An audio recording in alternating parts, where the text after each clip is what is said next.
if everybody could take a few moments to find a place that's comfortable.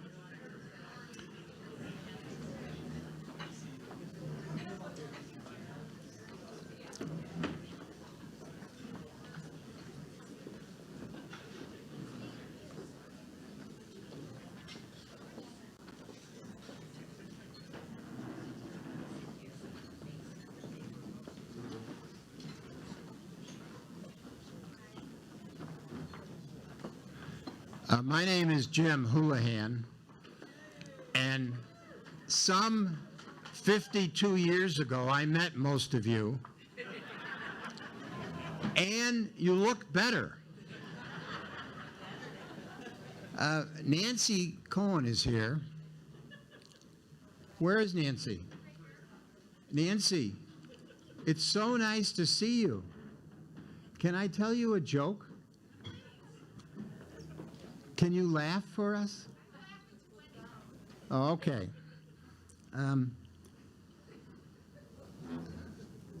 Here are 4 chairs for 12 or 14 of you.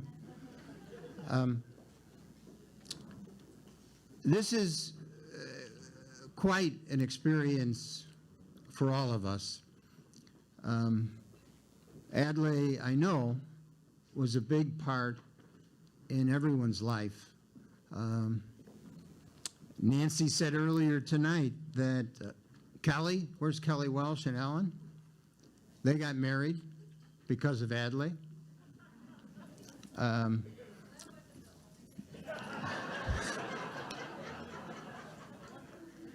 Ellen, never ad-lib with a smart person.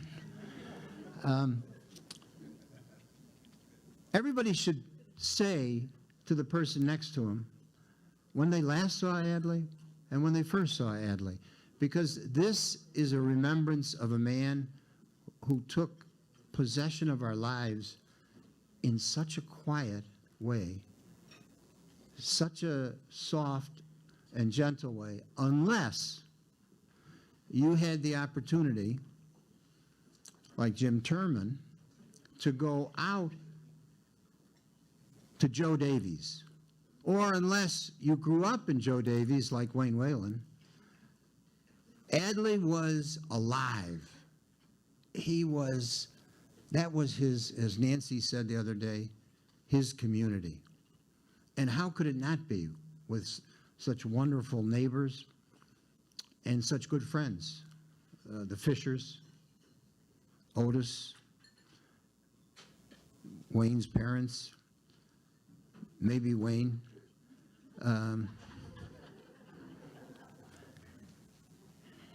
Adlai had a way of capturing an involvement and a loyalty that was very unique.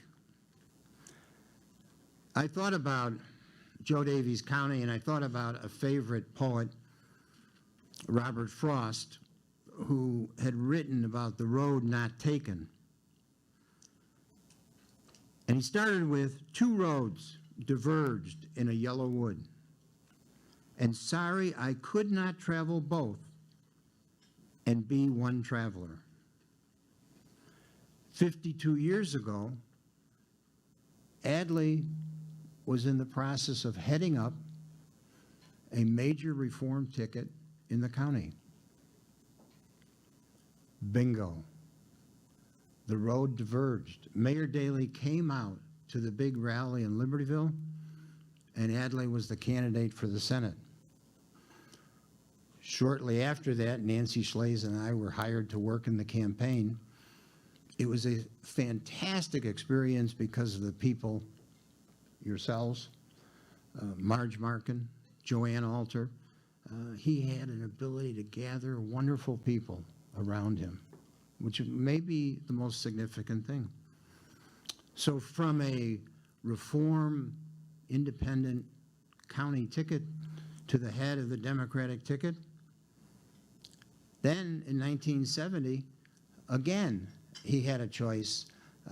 I was running for state rep. Fortunately, I was running with Dawn Netsch. And since Dawn had worked for Adlai's father, he had to endorse her, and we had a joint campaign, and I was the beneficiary. I got a little extra help. It was against the party, or I shouldn't say against the party, it was in addition to the party.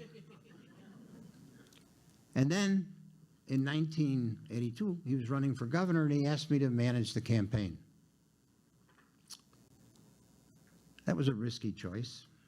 And people like Turman and Bagley and the advanced team were all young, first adventures, and now successful old men.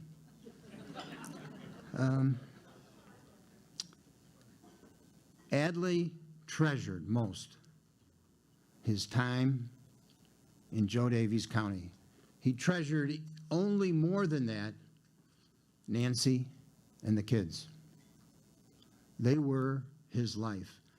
He could walk away from the Senate because he had a fullness in his family. He could survive 2 devastating gubernatorial elections because he had a very supportive family. Frost concludes his poem by saying, I, Adlai, took the one less traveled, and that has made all the difference. Certainly, for the benefit of all of us and all of those who knew him, it was a great benefit. And we are fortunate enough to have a number of people who will share their experiences with Adlai. Sheila Simon, who probably knew Adlai since she was just in toddler's clothes, is going to share some of her experiences, if I can find her.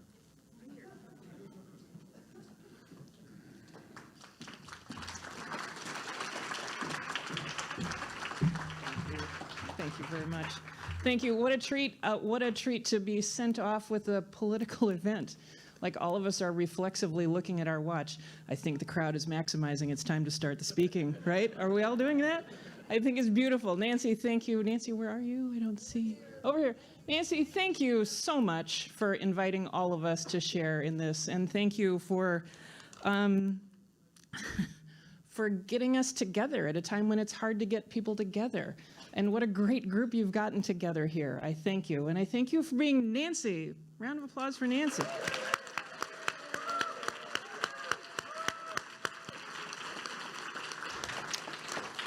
So I'm the daughter of some wonderful parents, both of whom started off in the Illinois State House. And they loved Adlai and Nancy both. And when Mom and Dad would be together late at night after dinner, particularly with old friends, they would tell stories about the Illinois State House. Some of them would just make your hair fry. Like the Democrats stayed at the St. Nick Hotel, and the people who were on the take would get their money literally thrown in over the transom, right? Ask someone who knows what a transom is, they'll tell you. So there's that, and then there's one of the other stories they would tell would be about Adlai and the Bed Sheet Ballot, right? Like a miracle that Adlai's elected in these circumstances. So we've got the balance of that, and I think it's no coincidence that Adlai spent so much of his life dedicated to pursuing ethics in the democratic process. So my political memories of Adlai date back a little more recently to 1986. When he was elected, as probably almost all of you know, on a ticket with a bunch of Larouches with lovely Anglo-Saxon sounding names and minimal connection with the truth, right? And what did Adlai do? He cut connections with them right away and formed an alternate party, the Solidarity Party, to run, doomed, and yet, what a great lesson for those of us here right now, that you can't cozy up with people who are bad for democracy in order to preserve your own political power. Yeah. Yeah. And Adlai never stopped advocating for democracy and for people who are running for office. And I know I was certainly the beneficiary of that often, including when I ran for comptroller, right? Who appreciates the office of comptroller? Well, maybe a former state treasurer and maybe 14 other people, 12 of whom are in the room this evening, and I thank you. So I was the beneficiary of his enthusiasm. Do it, run, Sheila, and I'll be at your fundraiser. And he always was. And he would draw like a magnet the youngest people in the room, right? My former law students were all coming up to hear stories from Adley, and they loved it, and he loved it, and it was magic to watch. But beyond the political, beyond the impact at the state and national and international level, I think the idea that he brought us all together is a pretty big deal. And certainly for me, in that ill-fated 1986 race, he came down to a Jackson County Democratic picnic in Murfreesboro, Illinois, about 300 miles away from here, for those of you keeping track. And because it was Adley there was a big crowd for this Democratic picnic at Riverside Park. And someone in the crowd, a young man, said that I want to introduce myself. I work for a local nonprofit organization. Here's my card. You should know what we do in this nonprofit organization. And I have to say, Nancy, that I don't recall a thing that Adley said that day in his speech, because I was so taken with this young man. And we've been married 34 years now. So Adley, you had an impact on the state, the national, and the international level, and you changed our lives, and we love you. Thank you.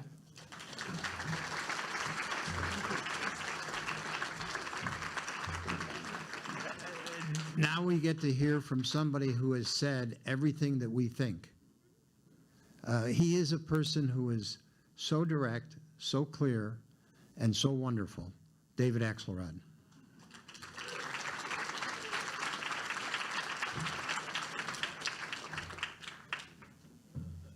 That's what I try to do, Jim. I try to say everything you think. Well, you're done. You can go now.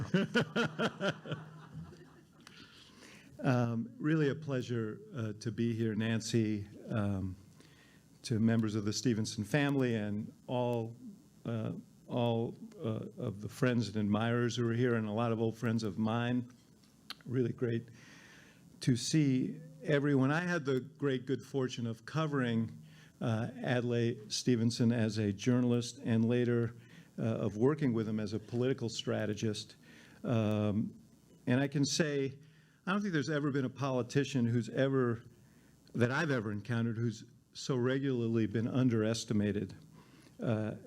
He was often described by the media as professorial, which in politics isn't exactly a compliment, unless you're running for like chair of the anthropology department.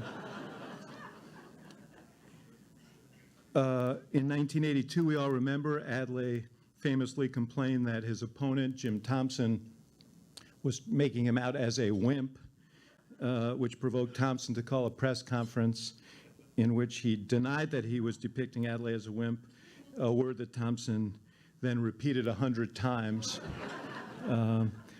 And he was gleeful doing it, but he wasn't as gleeful at the end of the campaign, which finished in a virtual tie, the closest race in Illinois history. So yeah, Adlai was a little rumpled. He wore white shirts and wingtips and tortoiseshell glasses, and when he spoke, he often sounded like the son of privilege he was. But in politics and in matters of principle, he fought like the Marine he became. He was honest and fearless and utterly immune to the pressures from organized money and interest groups and machine politicians and, yes, public opinion from time to time, which, if you were his political strategist, was the source of heartburn occasionally. I mean, who else would tell reporters that he owned a Toyota here in an auto producing state? He owned a Toyota because American models couldn't compete. He tolerated political consultants, I learned, but just barely. One night at the very beginning of the 1986 governor's race, my colleague at the time, Forrest Claypool, and I visited with Adlai on the eve of an hour-long Sunday televised debate with Neil Hartigan, who was the Attorney General, who was at that time the favored candidate among party leaders. So Forrest and I felt some urgency about this. But when we arrived at Adlai's, it was pretty obvious from the jar of whiskey in his hand that he was a little more relaxed about the whole thing. And so we had this debate prep, and we got into this prep, and Adlai would nod occasionally, but it wasn't exactly clear how much of what we were saying he was actually absorbing. And to be perfectly honest, by the end of the night, after he refreshed his drink a couple of times, we weren't exactly clear what he was saying either. So Forrest and I left with this overwhelming sense of impending doom. But the next morning, we watched in amazement as a bright-eyed and chipper Senator Stevenson executed about 95% of what we'd discussed, and then added a whole bunch of wonderful flourishes of his own. And he was smart, and he was incisive, and he was good-humored, and it was basically a master class in how to dominate a televised debate. Now, it's fair to say that unlike his nemesis, Big Jim Thompson, Adlai was not a glad-hander. I don't think anybody would accuse him of that. He didn't have much patience or aptitude, frankly, for small talk. And on this, I should add that Nancy could fill any room with warmth and grace, so he had a secret weapon there, a little insulation. But he wasn't, for example, a very knowledgeable sports fan. He once overheard one of us refer to the NFL and asked, and in complete earnestness, whether that was a terrorist organization. But when he had to show some game of his own, he absolutely could. In that same campaign in '86, we got a chance to have Adlai spend an inning in the television booth at a St. Louis Cardinals game with Jack Buck that would be seen all over downstate Illinois, and it was just too good an opportunity to refuse. So on the way to the ballpark, Forrest, who was a lifelong fan of the Cardinals and baseball, gave him a tutorial on all of this. And here's the thing. If you had watched that game, you'd have thought Adlai was a lifelong fan too. But let me say, if the national pastime wasn't what excited Adlai, I'll tell you what did. Working on the problems of the state, of the nation, of the world, anticipating the demands of the future. He forecast the rise of China and East Asia long before anyone was really focusing there. And what was so impressive to me was that he regularly challenged the orthodoxies of both parties and always said and did what he thought was right, regardless of the politics. And what a powerful, powerful example that is today. How much we miss that. Honesty, honest, principled, and fearless. I'm proud to have known him, and may his memory be a blessing. Thank you.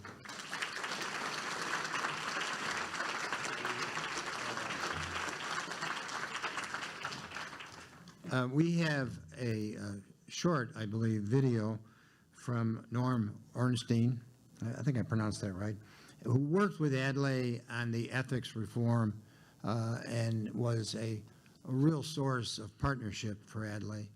And I'm looking for somebody who's going to turn this on. It was one of the great privileges of my life to have worked with and known Adlai Stevenson. We met in 1976 when he took on the thankless task of chairing the aptly named Senate Select Committee to study the Senate committee system. I was a staffer and later became the staff director, and it was a thankless task because basically it meant we were going to be taking away committees, committee assignments, and jurisdictions from a number of Senate committees, moving them around. And those are precious things to senators. They're elements of their power, and there was enormous resistance. But he stood firm. We came up with a plan that was a reasonable and sensible one that streamlined the Senate for a period of time. He stood behind it, and we achieved our goals in February of 1977. We then pivoted to working on the Senate ethics process.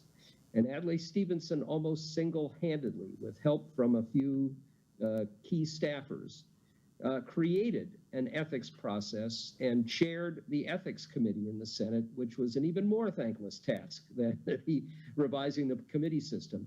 But again, did it with toughness and integrity. As I saw him work up close and got to know his family, I became more and more impressed with his intellect, his integrity, his fundamental decency. And I am proud to have maintained a friendship over the decades since, and to have watched him as he turned his efforts after his public service to doing what he could to make our political system work. And I've been proud to work with him and Nancy through the Stevenson Center in that process, and to have done events with the center as well. I have been around national politics and around the Senate for more than 5 decades now. And I have to say that while I've seen giants in that body, and while I have known a number of people for whom I had immense admiration, nobody tops Adlai Stevenson. He will be sorely missed, and may his memory be a blessing.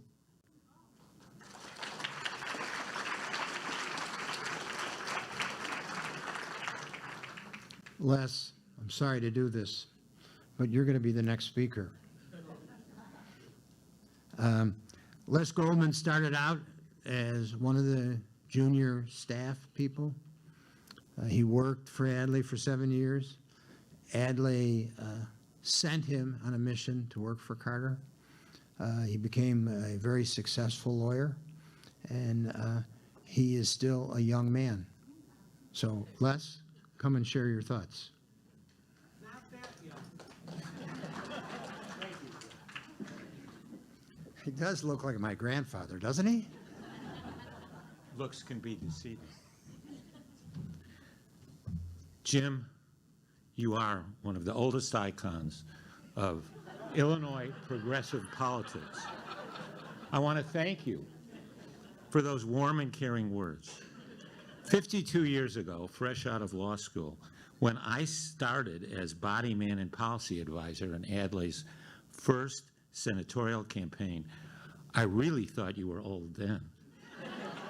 Unfortunately, and Turman saved me a little bit, now it feels like I'm catching up. To Nancy, Adlai, Lucy, Katie, Warwick, your families, a gaggle of countless grandchildren. I remember when some of you were born and you were all just little children. How you have all grown, it's unbelievable for someone at my point in life. You may or may not identify with a few of the things I'm about to say, but let me assure you that your dad and the patriarch of this entire clan was truly a wonderful person and a great American. To the rest of you, I am honored to be here this evening representing an historical bygone era, trying to do justice to a very distinguished corps of Stevenson staffers. That's my mandate tonight from Nancy. Those of us who have been there know that Adlai was much more than just a boss. He was a true American Renaissance man who infused all of us who tried to keep up with him with his unheard of combination of the traditional American values of duty, humility, and productivity at a time when honor and hard work defined a man and a woman.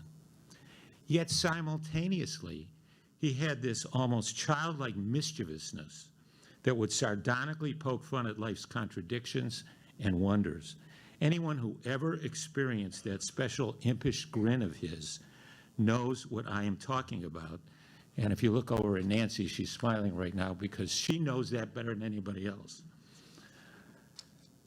The duality of this psyche meant we were both on a very serious mission to make this world a better place for democracy, while we also had a lot of fun not taking ourselves too seriously. For those who listened and paid attention, this combination provided the best possible mentoring for a career in both politics and life, and a most important perspective, as Jim has already referred to, as to the difference between the two. I want to repeat that one more time, as to the difference between the two. I'm not sure my two sons think I hit the right balance on that, and I'm not sure how you all feel about how Adlai did, but for me, Adlai was the master teacher, given what you were concerned about, at striking that balance. Even those here too young, and there are many of you, to have been around at the right time, probably have some feel for the successful substantive senator: energy, finance, trade, ethics, terrorism, the environment, and even a close call with the vice presidency. A real visionary, and like his father, ahead of his time in so many ways. To present a balanced picture, however, I doubt many of you have heard of our greatest early failure being lead sponsor of energy saving, the early failure being lead sponsor of energy saving from year-round daylight savings time, which got implemented in the dead of the 1978 winter when there was no moon, with rural America leading its repeal several months later, as school buses and children going to school in pitch blackness never did mix too well. But we lived and we learned.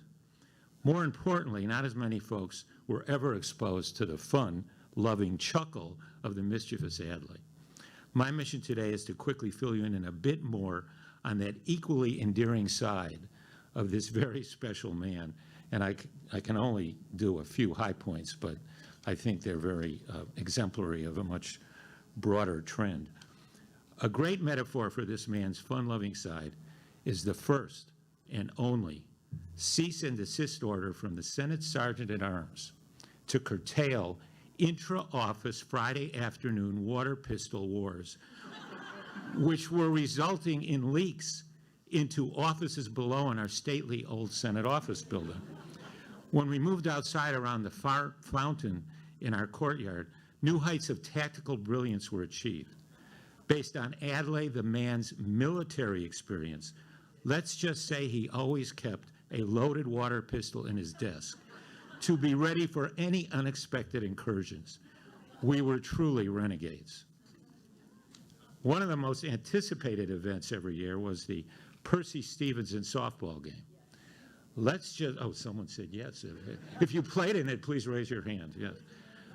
Let's just say that the focus of, and yes, the managers of both teams made the sign-stealing scheme of the Houston Astros in the 2019 World Series look tame. You had to be there. It was great fun. This list goes on and on. That twinkle in his eyes when he was trying to tell you to have fun and keep your perspective while still hitting the highest peaks of professionalism can never be forgotten by any of us. His caring and mentoring of all of us knew no bounds. And I think some of these factual issues have been referred to, or historical issues have been referred to earlier. When the opportunity arose during the natural gas shortage of the winter of 76-77, for me to be Jim Schlesinger's key Democratic energy advisor from the Hill, to help this supposedly prickly Republican solve the crisis and create a new energy department, both of which we did. At the same time Adlai was being appointed, thank you, Norm, chairman of the newly revamped Ethics Committee, after 7 years with this man who took me out of law school and to Washington, I was very torn on what I should do. Adlai was not. He said it was an opportunity of a lifetime and he would be very disappointed if I did not grab it. Best advice I ever got. Frankly, I did worry a little bit about his still being mad about the daylight savings time debacle. But he convinced me that I could help him much more in the new Democratic administration than hanging around as chief counsel of the Senate Energy Subcommittee. And he was right, and I did. The rest is history, but I will just say that no matter what either one of us were doing, we developed this ritual of staying in touch, but a very serious ritual of every year on his birthday, either having a chat on the phone or a visit. And I'm still trying to come to grips with the fact that in looking forward to that this year, it almost happened, but fell just short. And it's something that really has affected me quite emotionally to have him not be with us here anymore. Truth is, Adley helped us all to be better people and better professionals. The great American poet Henry Wadsworth Longfellow wrote a short poem in 1838, and we've already had some poems tonight, a song of life, which kind of captures Adley's soul and spirit. I would just like to read you a short part of it. Tell me not in the mournful numbers, life is but an empty dream. For the soul is dead that slumbers, and things are not what they seem. Life is real, life is earnest, and the grave is not its goal. Dust thou art, to dust returnest, was not spoken of the soul. Not enjoyment and not sorrow is our destined end or way, but to act that each tomorrow finds us farther than today. In the world's broad field of battle, in the bivouac of life, but not like dumb-driven cattle, be a hero in the strife. Lives of great men all remind us we can make our lives sublime, and departing leave behind us footprints on the sands of time. Let me just read that one more time. Footprints on the sands of time. That's our Adley.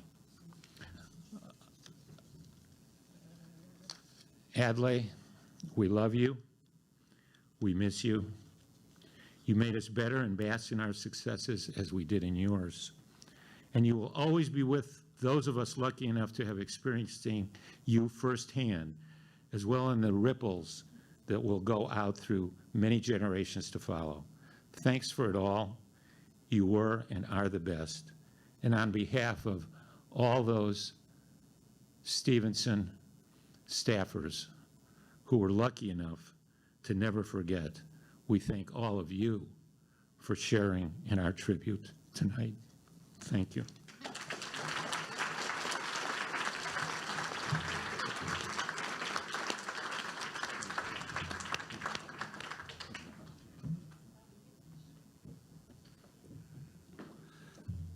Les told me he cut that short from the heart. But I have his cell phone, so I'm going to give it out to anybody who wants to call you. Because in many ways, this group, all of you, for Nancy, the family, and for all of us, has to be our support going forward. Keep that in mind. Now, from the always present politician, who just seems like the guy walking down the street to get groceries at Treasure Island, Dick Durbin.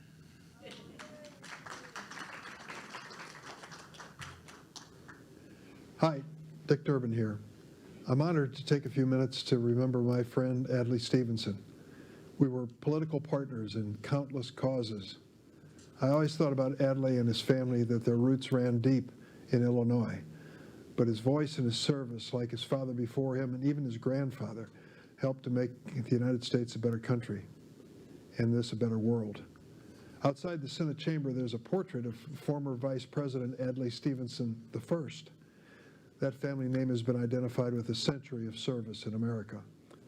While most would have buckled under the weight of such a storied family legacy, Adlai III made it his own. He served in the Marine Corps during the Korean War. He was an outstanding legislator in the Illinois House of Representatives. His thoughtful approach earned him the House's Best Legislator label by the Independent Voters of Illinois, a nonprofit group. And when he was elected Illinois State Treasurer, he could have just made it a routine post, but that wasn't the way Adlai operated. He eliminated staff patronage and he fought for racial equity. I also remember an historic Sunday in September in 1969 when the news reached us at a Democratic Unity rally at the Stevenson Farm in Half Day, Illinois. Everett McKinley Dirksen, the United States Senator for Illinois, had died the night before. On the spot, all these politicians who were there for the rally started looking who's going to run for what. Adley declared his candidacy for the Senate. My boss at the time, Paul Simon, made it clear he'd wait and run for governor 2 years later. Adley went on to lead the Stevenson-Dixon-Bacalus ticket to a 1970 Democratic victory sweep. As a senator, Adley championed government accountability and ethics. He made his Senate record by engaging the national conversation on issues of energy and national security. When Adley stepped away from politics, he knew he wasn't done trying to make this a better world. He kept working to bring Asia and the United States closer. Through it all, Nancy Stevenson was by his side, making her own name in the world of Illinois politics. Illinois and our country will miss Adley's presence, and I'll miss my friend.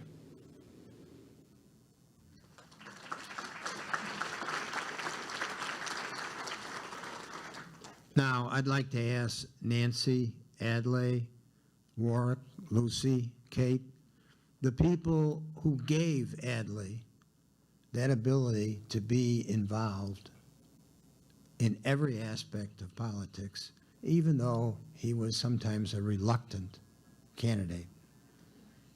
Can you come forward, Nancy, and the family?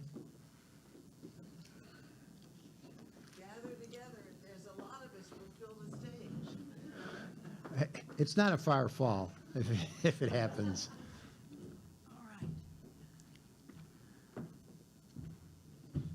Okay, gang. And all the grandkids and all the great-grandkids and all the family kids and all of the neighbors from Joe Davies And we have some cousins and cousins. and nephew and nieces from the West. Yeah. Who've flown a long way. So, thank you, Justin. Thank you, Andrea. Wonderful. Lovely to have. So, it's quite a pile. We call it a gaggle. A gaggle. We're not geese. Nancy, we also have a letter here from President Joe Biden. Dear Nancy, Jill and I are keeping you and your family in our hearts. Adlai embodied public service and love of country. I saw it up close over the course of a decade spent serving together in the United States Senate. He was principled. He stood up for what he believed, especially restoring the trust, the integrity, and the institution that governs our nation. And he was a voice ahead of his time. So many of the transformative investments in our people and the nation that we are fighting for today are the outgrowth of causes that Adlai championed. May his memory live on through you Yeah. your family,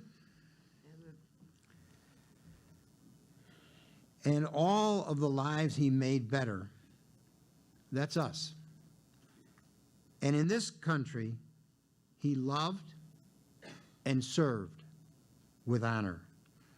May God bless Adlai Stevenson III, a good man and a great American. Very nice letter. Thank you. Nancy, please, the podium is yours. Well, that's a hard one to follow, and I don't like. You don't like? Well, do I have to? It keeps me from everybody. I'd rather stand. Can you hear me? I'd rather stand to the side because I want to see you. And I think Les was saying it that. Oh, okay. I don't mind the mic so much Okay, then come as I mind the blockage. Les was saying that this was really about friends and workers and staff people and all the people that work together. And I thought that we were going to have a film with a Beatles song saying, you know, it's thanks to my friends, I get high with thanks for my friends. But it is thanks to all the glorious friends that we are here today, but that made his life so special. I first met Ad because he was a Marine. He was one of 5 Marines stationed at Fort Knox, which is an Army base right outside of my hometown of Louisville, Kentucky. It was fate. And he was a very shy, very serious young man who I knew then wanted to go into public service someday. Then he went to Korea. He and his friend Carrie Line both lied for each other, trying to get into the service, not out of it, but into the service.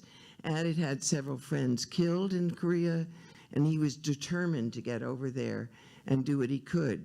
But my view was that truce was signed as he was on the boat going to Japan and Korea, and I didn't mind at all. But Ad wrote daily letters about the devastation that he saw of war, and it helped determine him to do something about that if he possibly could. But he came home to study law, not to be a dedicated lawyer. I'm ashamed to tell you, for those of you who are dedicated lawyers, he was doing it as a foundation for public service, for running for office. And that he did. And the first one, thank you, Sheila, for mentioning the Bed Sheet Ballot. Nobody understands what that was, but every single candidate for state rep had to run at large because the state legislature had not been able to redistrict. Sound familiar? Let's not hope that, you know, that's what happens now when they can't redistrict. So there were 200 and something candidates running around the state to try and sell their, you know, why do you vote for me? One of 200 and something. Anyway, Doug Kinney, his dear childhood friend, offered to drive him around downstate, and he said he had to goad Ad to get him out of the car to wave to people because he was so shy. And imagine what that means to have someone so really shy, seriously shy, give up all of his shyness. He didn't give it all up, but to run for office 6 times statewide. So it gives you a picture of what he was trying to overcome. And one of the things that I argue with my darling friend Jim Houlihan, who the family all agreed should lead this charge tonight, because in the Senate campaign in 1970, we had a rally out at the farm, which Daviess County, you all know now that was a favorite place. But the campaign went on the next day, but Jim had to stay to help clean up. And who but Jim, mischievous Jim Houlihan, could corral a 12-year-old, a 14-year-old, a 10-year-old, and an 8-year-old, and a hired old wife to do the cleaning up. And in those days, it was cigarette butts. We have made some progress in this world, as well as trash. Anyway, Naughty Jim got everybody working, and we did get it cleaned up. But one of the things that Jim promised, Les promised, everybody promised, this was going to be funny. It was going to be joyous. And so I was grateful tonight to see one of the campaign staff persons came up and reminded me of the story of ads going to, in one campaign, I can't remember which, early, he made his speech at Patty Bowler's speakeasy. Well, it wasn't any longer a speakeasy, but it had been, and it had been illegal. And Bowler got up and said, you know, Adlai, you're a fine young man. We could vote for you and everything, but you just have to take that turd out of your name. So he dropped being Adlai III and became just Adlai. What are some of the other stories?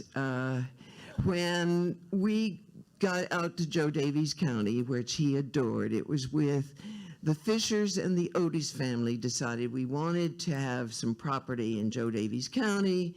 We looked around, we found it, we bought it together, we were partners, and as shortly after that, Ad run for state treasurer, and Leo Whalen, Wayne's father, and Esther's wonderful wife, organized a rally to welcome this new state treasurer to Hanover, Illinois, population 600 people. And the mayor of Hanover said, Adlai, if we'd known you were a neighbor, we might have voted for you. And so Hanover for us and that whole Joe Davies experience was canoe races and parades on the 4th of July and whistling wings, ducks on the Wayland porch, and the neighbors all gathering and having fun. It was for Ad, it was mowing and chopping wood and doing the things he loved, sweating, making the kids sweat, which they didn't like so much. But they're all doing things like that today, so who knows? Where was I? Now, so there were several other campaigns. You know, we have 4 to go. But one of them was to run for state treasurer, and everybody said, don't do that. It's a wasted job. It's just a nothing job. But for Ad, there was no such thing as a nothing job. And thank you for pointing it out, David, that, you know, that was really a chance to stop banks. He did not allow any of the state monies that he was in control of to be deposited into banks that discriminated. That was the time of redlining. So that was a big step. And he also gave bonus monies to banks that gave student loans that invested in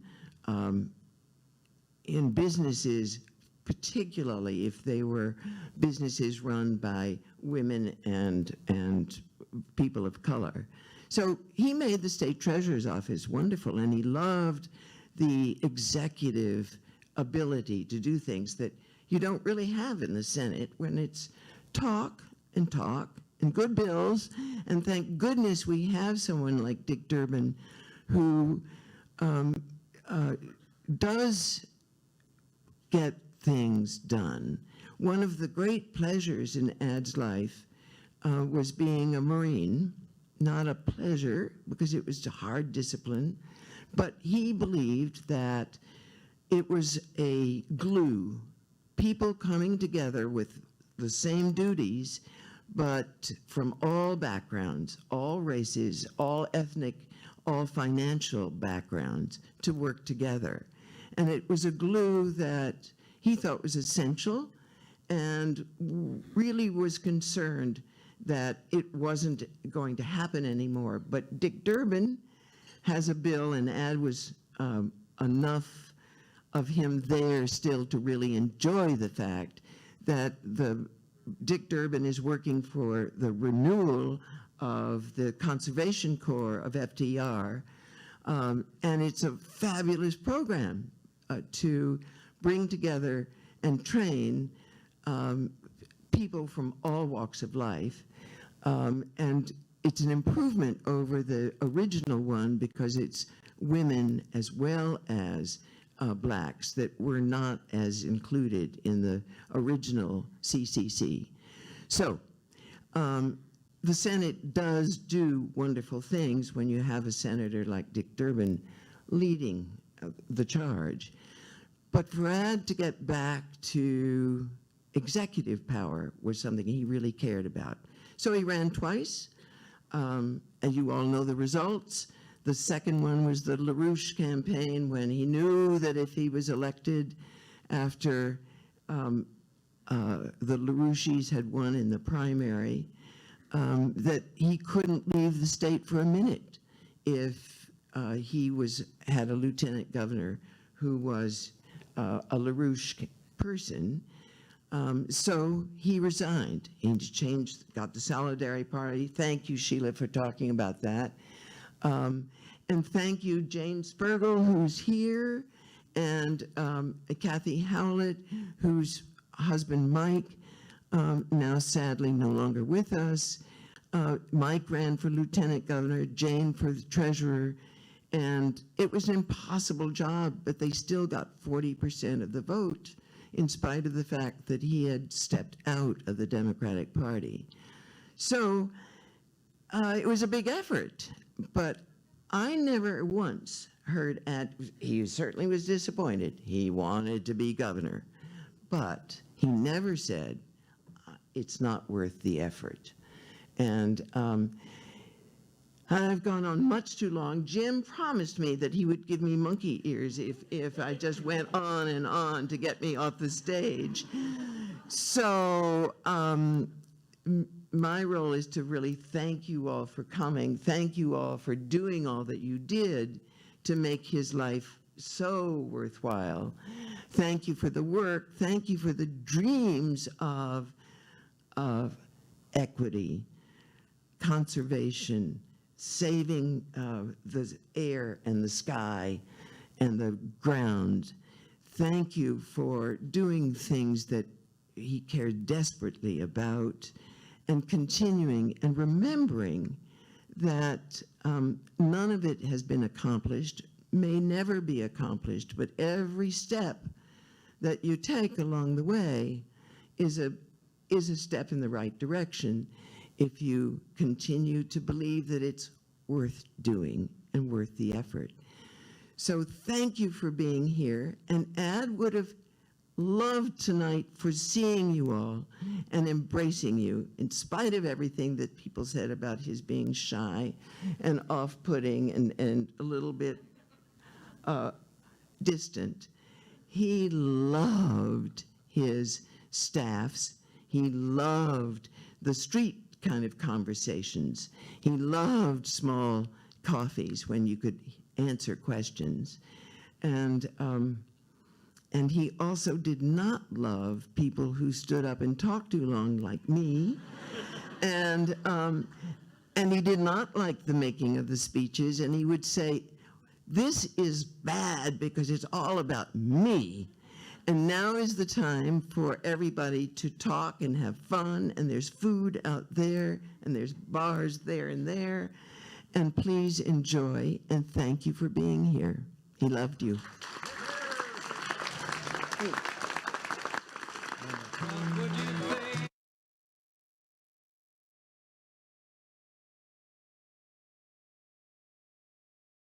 Thanks for watching, and if you haven't already, please consider subscribing to our channel. And while you're at it, please leave us a comment. Thank you for watching.